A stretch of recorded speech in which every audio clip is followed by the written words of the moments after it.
Dr. Fenderson, let's talk about periodontal disease. Now, here's what I hear many dentists always saying, and that is if you don't fix your periodontal disease, your gum disease, basically, same thing, starting with gingivitis and kind of, getting further and further and becoming full-blown heavy gum disease, which is basically an infection in the mouth. It's kind of that yellow, reddish, ugly pus which you get when you cut yourself and you don't take care of it and it gets infected. You have that in the mouth, and it eats away at the flesh around your teeth, which is the gums. And by doing so, it eats away the bones, and you start losing your teeth. And we talked a lot about what that does. So, however, let me ask you, if that's the case, and this takes usually years, 2, 3, 5, maybe even 10 years for it to really happening, and the tooth loss is bad because, it's bad, and always way, however, you guys do a good job replacing them. You have implants, you have crowns, we can replace them. So it's not the end of the world, even though expensive, and while it's happening, your mouth stinks probably and all kinds of stuff. But while this is happening, wouldn't this infection infect your body?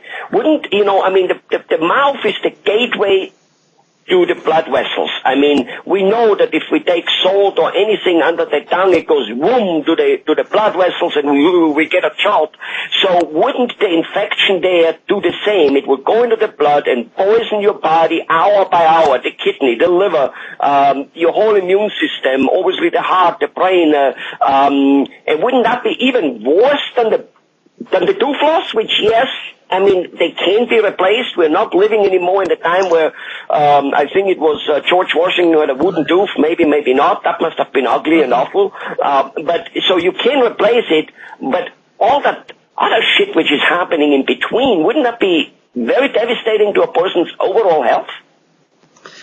You hit it right on. I actually have done lecture series on this, so this is right down my alley. If on my website, napadentist.com, www.napadentist.com, under a little section that has resources, I have a slide presentation in there that talks about all the damage that can go on in your body because of a low grade or a big infection in your mouth. And the problem with infections in your mouth is there's never a lot of pain.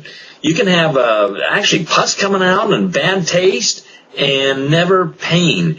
And yet if you had that type of infection on your arm and that saw pus coming out, you'd run to the doctor and get it fixed. The damage that it causes... I've heard that, sorry to interrupt you, I've heard that a gum infection, if it's, nicely, decently advanced, if you would put it on your hand, it's as big as your palm, and it would all be infected. I mean, who would not run to the doctor? I mean, we're running to the doctor when we have a little infection between our toes, called fungus or whatever it is. It's all the same stuff, but we're not doing it when it's all in the mouth. And apparently all of us, not all of us, but most of us people are simply, when it comes to that, ignorant, I guess. And yet I've just read in Wall Street Journal, I've read in regular health magazines, and they are starting to explain and tell people more and more that gum disease increases your chance of heart disease. I'm going to get a little fancy because you're going to hear this word C-reactive protein. You'll hear that from your doctor. It is a chemical that is produced and that can cause hardening of the arteries or lay down a plaque in your arteries and everything that comes from that. Stroke. They've actually even related it to on mothers that are pregnant. They can have an early birth, a preterm birth. So underweight babies, underweight babies, right? That's right, underweight babies. And they're even related it to some type of pancreatic cancer. I saw an article in the paper, in the one of the journals the other day that they found that people that have increased gum disease and don't take care of it can have all types of body functions. So you hit the nail right on the head. I think it's more important to get your gums healed up for the sake of your body, let alone your teeth. Like you say, you can always, if your teeth are all lost, you can still live because we can give you something to chew on. Or you can just mush your food and you can still live. However, if your gum disease starts affecting your arteries, your heart, your lungs, COPD, and stroke and brain, that can kill you. That's right. That's why it's so important. Well, there was a lady, in fact, since you are in California, and so am I, there was a lady in California, I think it's only one case, but nevertheless, which she had a stillborn baby, and they found the gum infection in her placenta. There's no question, because that has been related, and for years it's been suspected. But now they've done some double-blind research study on it, and actually took someone, measured the buildup of plaque in their arteries, in their carotid arteries, through sonograms, and then put them on a regimen cleaning up their gum disease completely. Maybe their diet slightly, but mostly cleaning up their gum disease, and they've actually seen it get better. When they did that, that's when the article started hitting all the magazines, all the papers. They're saying, wow, now there's proof. It was suspected before, but now there's proof that advanced gum disease can really affect your arterial system and hurt you. Right. Well, in Japan, they made a test in one of those universities, and, people who have the HIV virus and also have gum disease are absolutely more apt to get than the full-blown AIDS.